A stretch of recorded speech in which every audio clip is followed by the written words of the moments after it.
Tu veux entendre une histoire qui va te faire lever un sourcil, puis serrer les poings, et à la fin, sourire comme si justice avait enfin frappé à la bonne porte? Bien, parce qu'un pilote de ligne a littéralement détruit sa carrière de 30 ans, en moins de 3 minutes.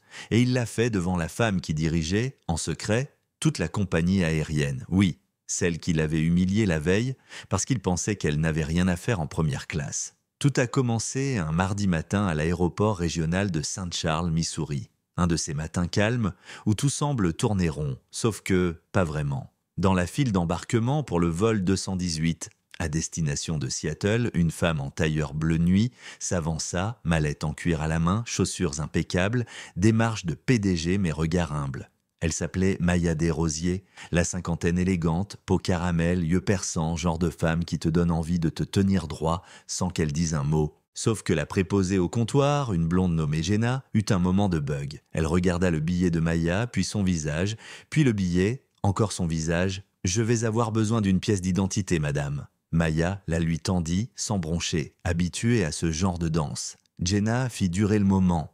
Elle scanna le billet 3 fois, passa 2 coups de fil, chuchota avec un superviseur, tout ça pendant que 3 hommes blancs devant Maya étaient dos passés comme une lettre à la poste. Derrière, la file grognait mais personne ne disait rien. Sauf que tout ça n'était que le début. Dans le cockpit, le capitaine Frank Delcourt observait la scène par la fenêtre. Un vieux briscard de l'aviation, genre à parler de l'âge d'or des vols en fumant des cigares hors règlement. Il vit Maya comme un élément perturbateur. Trop bien habillée, trop calme, trop sûre d'elle, et ça, chez lui, ça déclenchait une alarme, pas celle de sécurité, mais celle des préjugés bien installés.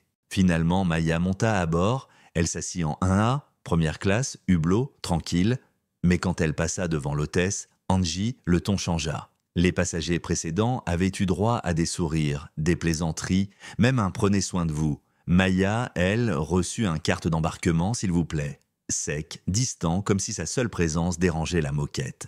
Elle l'attendit et Angie la scruta comme un faux billet. Puis elle fit un geste de tête, pas un mot, assise. Maya sortit son dossier. Des rapports, des projections financières, des plans stratégiques pour restructurer l'aviation civile à long terme. Elle travaillait, calme, précise, mais les regards fusaient. Le type à sa gauche, costard-cravate et haleine de café, la fixait. Une dame derrière chuchota à voix basse. Elle a dû être surclassée, sûrement pas payée, ça. Classique.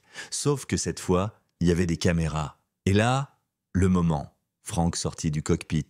Il s'approcha, se planta devant elle avec l'autorité d'un shérif dans un vieux western. « Madame, je dois m'assurer que vous êtes bien à votre place. Première classe est réservée aux clients éligibles. » Maya leva les yeux, posa son stylo. « Vous souhaitez voir mon billet encore une fois ?» Il fit un signe agacé.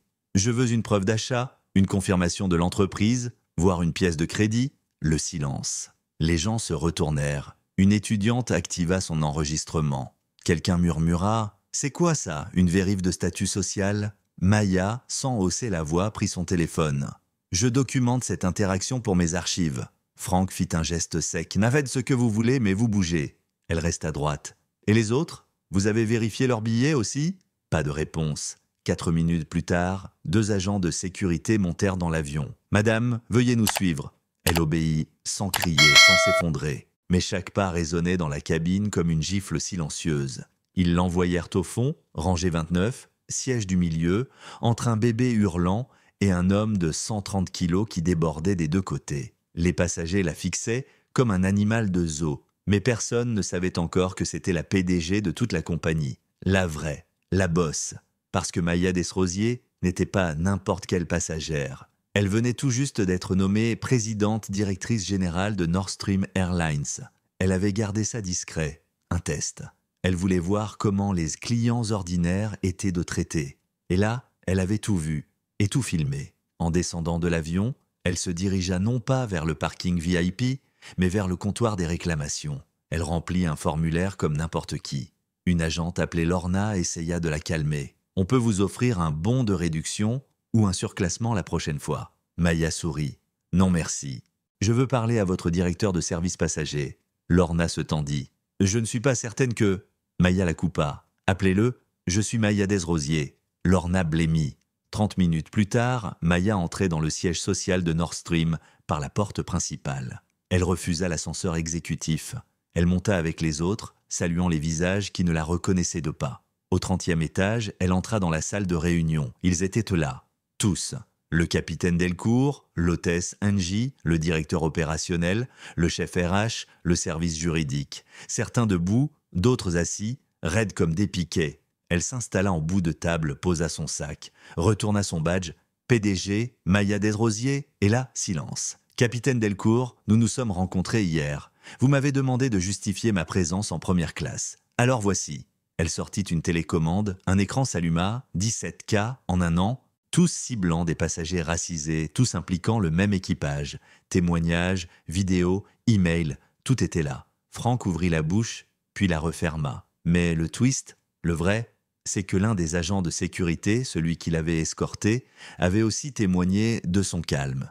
Il avait déposé un rapport, ignoré par ses supérieurs. Et lui aussi était dans la salle ce jour-là, pour la soutenir. Le conseil d'administration vota dans la foulée. Licenciement immédiat du capitaine, suspension de l'hôtesse, audit externe, nouvelle politique de formation antidiscrimination, puis Maya annonça une initiative. Programme Horizon équitable, avec un comité indépendant des passagers observateurs et une transparence totale. Dans les jours qui suivirent, d'autres compagnies prirent peur. Communiqué public, excuses à l'antenne, campagne de diversité montées à la hâte. Maya, elle, restait droite. Elle savait que c'était bien plus grand qu'un siège 1A. 6 mois plus tard, dans un auditorium rempli d'étudiants en aviation, Maya prononça un discours. Une petite fille dans le public leva la main. « Madame Desrosiers, c'est vrai que vous avez été virée d'un siège juste parce que vous étiez noire ?» Elle sourit doucement. « C'est vrai. Et maintenant, plus personne ne le sera. Pas si on reste vigilant. »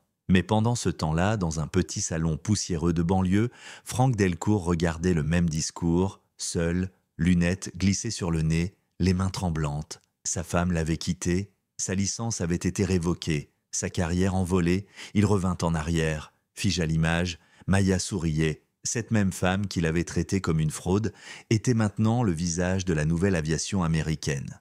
Et toi, t'en penses quoi? C'était une juste revanche, ou une punition trop dure? Est-ce qu'un seul incident devrait ruiner une carrière ou est-ce qu'on récolte ce qu'on sème? Dis-le-moi dans les commentaires. Tu prendrais quel siège dans cette histoire? Cuna ou rangée 29? Abonne-toi si tu penses que la dignité n'a pas de classe et que parfois se lever contre l'injustice commence simplement par refuser de bouger.